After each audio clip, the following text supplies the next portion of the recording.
and welcome to my channel.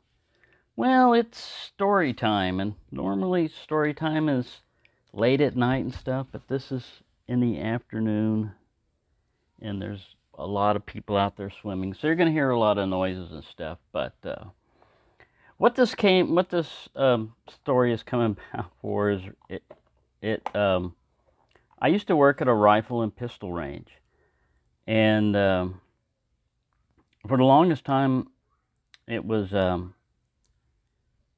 family-run business. So it was my older sister was running the place along with my brother-in-law and myself, and eventually my wife started working there also. But when it got busy, we had a regular pistol range that would go out to 50 yards. Let me get a piece of paper.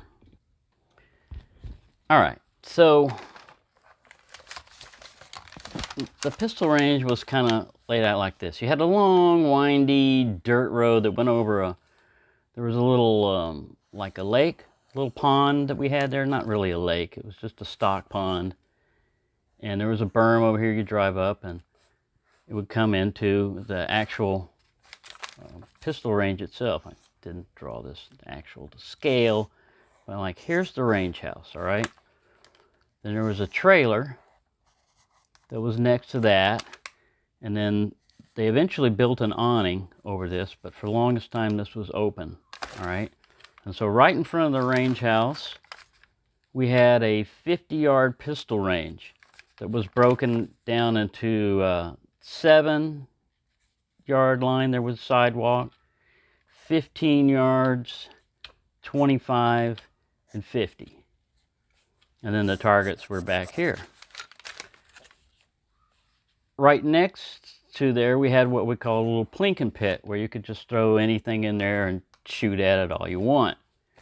Then there was a 100-yard rifle range, all right? It was a little bit further. Eventually, we put another little range over here, but further down there was a 100-yard rifle range, all right?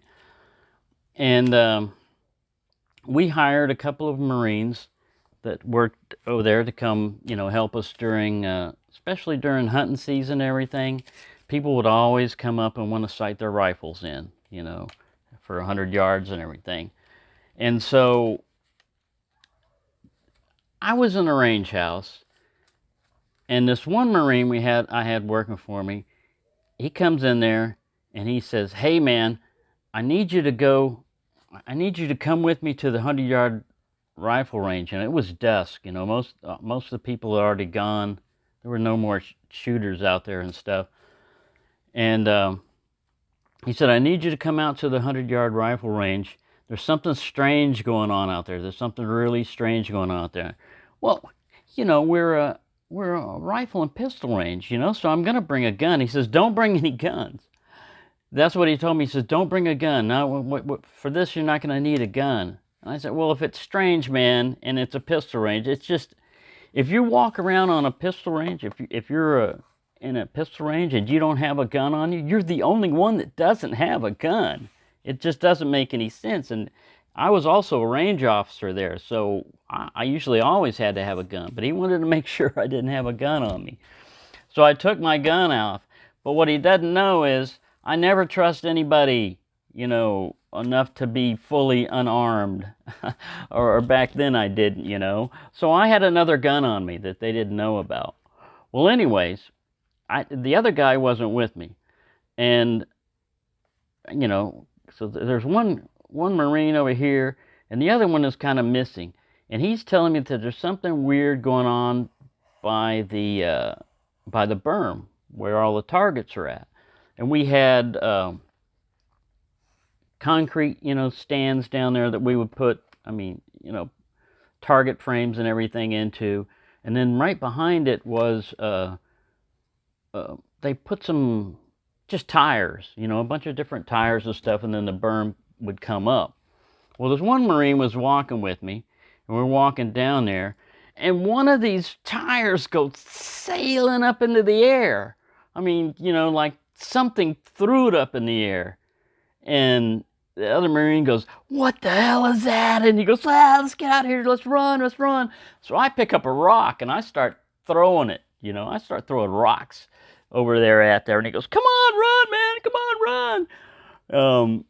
I had a 22 Magnum Derringer with me, and I I didn't shoot it, but I could have, and we were pretty close by the time that this, you know, I was within 15 yards of this, 15 to 25 yards of what was going on.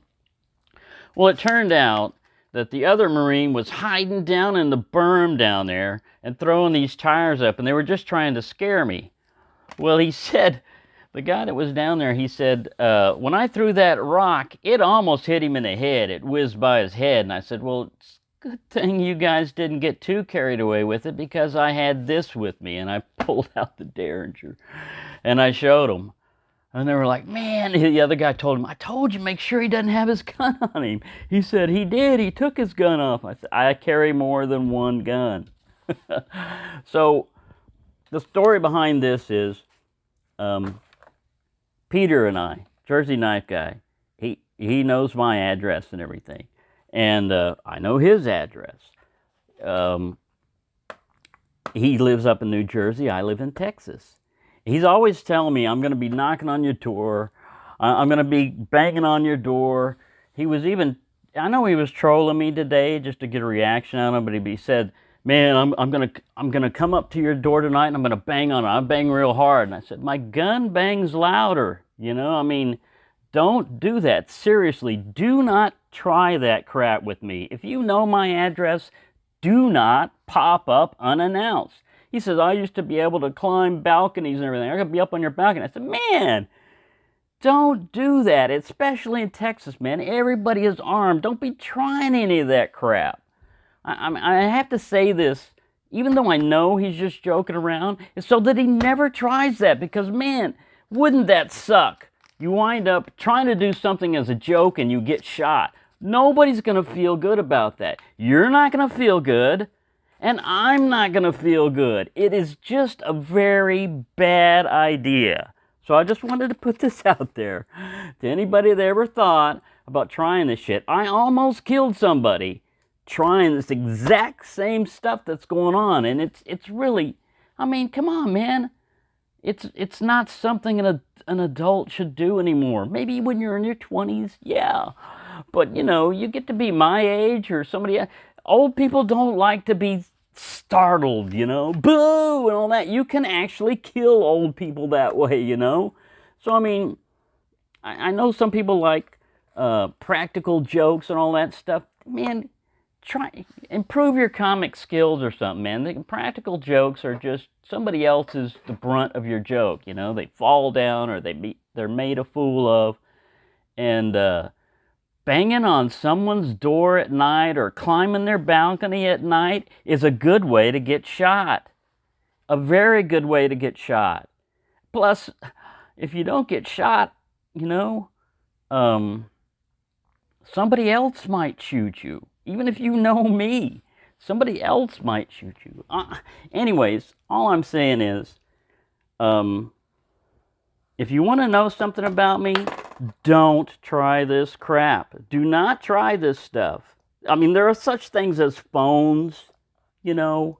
If you want to do a surprise meeting, that's not the way to do it. You know, that's all I'm saying, you know. I'm not scared. I mean, when I get scared, I get a gun, all right? So I'm not scared. I don't get frightened, you know.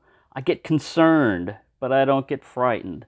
And if you get me to the point where I'm concerned for my life, then you will be concerned for your life too, because I didn't just have guns and store them. I've shot guns a lot. I mean, all different kinds of guns. I've been shot at. So please, you know, I'm just imploring you, anybody, you know, that has my address, do not do this. Do not even think about doing this. It's not funny. It's not a funny joke. It's just not the way to do things. So I know Pete, you know, he likes to just joke around. He's just joking and everything.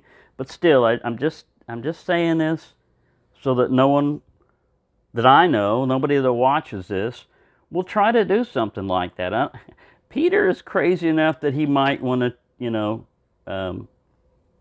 just try to pop up and stuff and do something like that.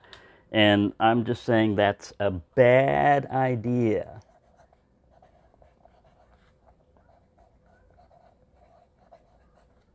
All right, bad idea. So there you go. There's a little story.